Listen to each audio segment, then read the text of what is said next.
how has this conference changed or affected the way I write? And in some ways, I feel like I've had a question that in my paper I tried to answer, and I wasn't able to answer it to my own satisfaction. And I'd like to toss the question back out to you.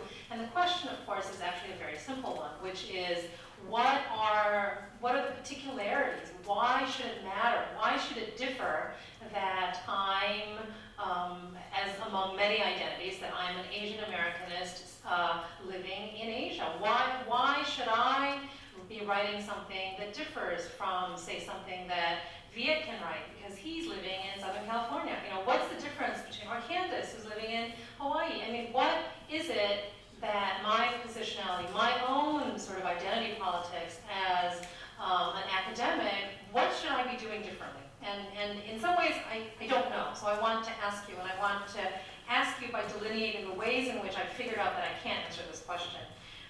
In some ways, I think when I first started teaching in Korea in the year 2000, after, at that point, about 15 years of straight residence in the US, when I first went back to Korea and encountered students in the classroom, and we talked about works of Korean American literature, my first impression was that students in Korea failed to understand that this was American literature, that it was really American literature in ways that students in Korea would want to make it, would want to claim it, or would want to understand it entirely as a version, a variant, perhaps a slightly odd, mutated version of Korean literature.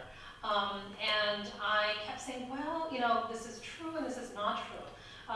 And in some ways, 10 years in Korea has changed how I feel. I no longer actually say that in my classrooms. In fact, I no longer feel it. I think my own sensibility, my own sense of Korean American literature's position in the world has changed somewhat.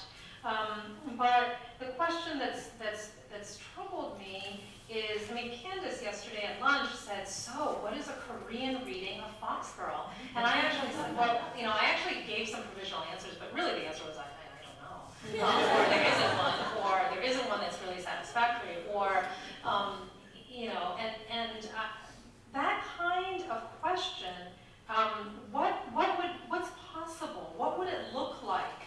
On the one hand, I think the answers that I gave Candace were fairly local answers, right? It can be compared with this novel in Korean literature written about this, well, you know, written, and this particular novel is available in an English translation, so it's been, you know, looked at in conjunction. They both deal with the problem of the Kijichon of military prostitution, and so, you know, et cetera. But that's, in some ways, that's not really an answer. That's just another, I mean, I think one of the possible answers, and one of the things I was doing this morning with things like Chosen, Joseon, I mean, these are all things that require a slight knowledge differential, but they don't actually require a different subject position, right? I mean, this, you know, perhaps living in Korea, I have access to different kinds of material about texts that may be usefully put in comparison, or a linguistic difference, or et cetera, but that's not a subject position. And in some ways, I was thinking about, so what is a possible answer? You know, what is a possible answer?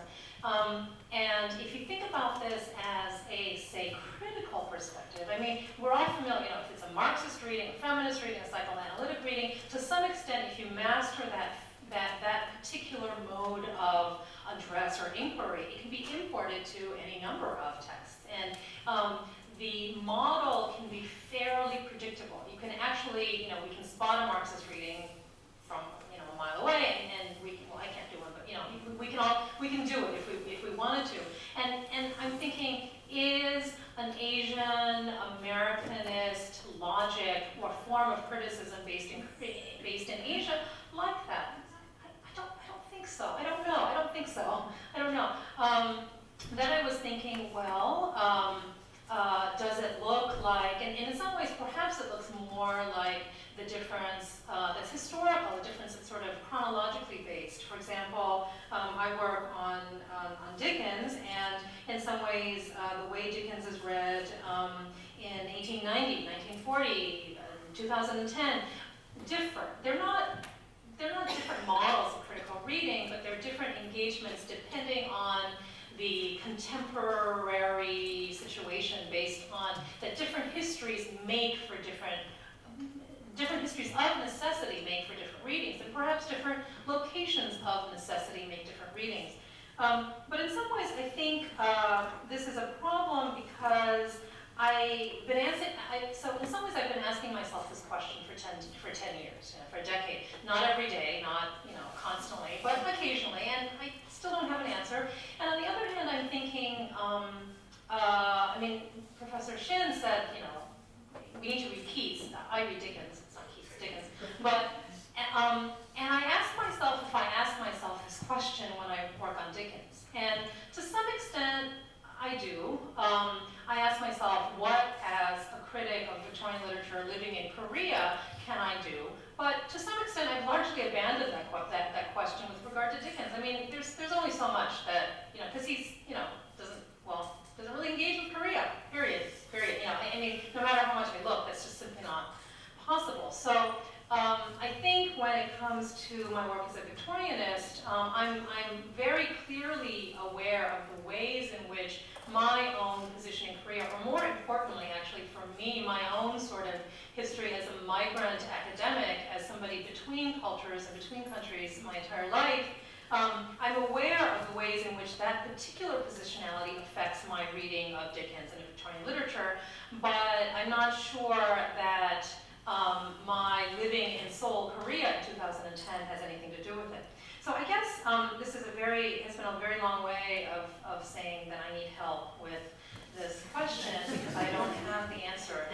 And to the extent that I will try for the next 10 years, but I would like, so my question is, what are the particularities? What are the differences? How can we, when I sit at my computer next week, can there be some sort of difference in approach or attitude because I'm doing Asian American studies in Asia? Thank you. So let's go on to our next speaker, Professor Oscar Compomanis. Antonio de Malena University. Oscar teaches literary and culture studies and specializes in critical theory, semiotics, American empire, critique, and Filipino-American post-colonialism in the Department of English of Malena University, where he also serves as coordinator of research. Now, before he returned to the Philippines in the year 2000, he also held teaching positions at Yale, Williams College, University of California, Berkeley, New York University, and UCSD. His recent essays in culture and post-colonial critique have appeared in PMLA, as probably the most prestigious journal in English studies, English and American studies. Also appeared in Japanese Journal of American Studies, and also included in the critical anthology, Positively No Filipinos Allowed, Building Communities and Discourse.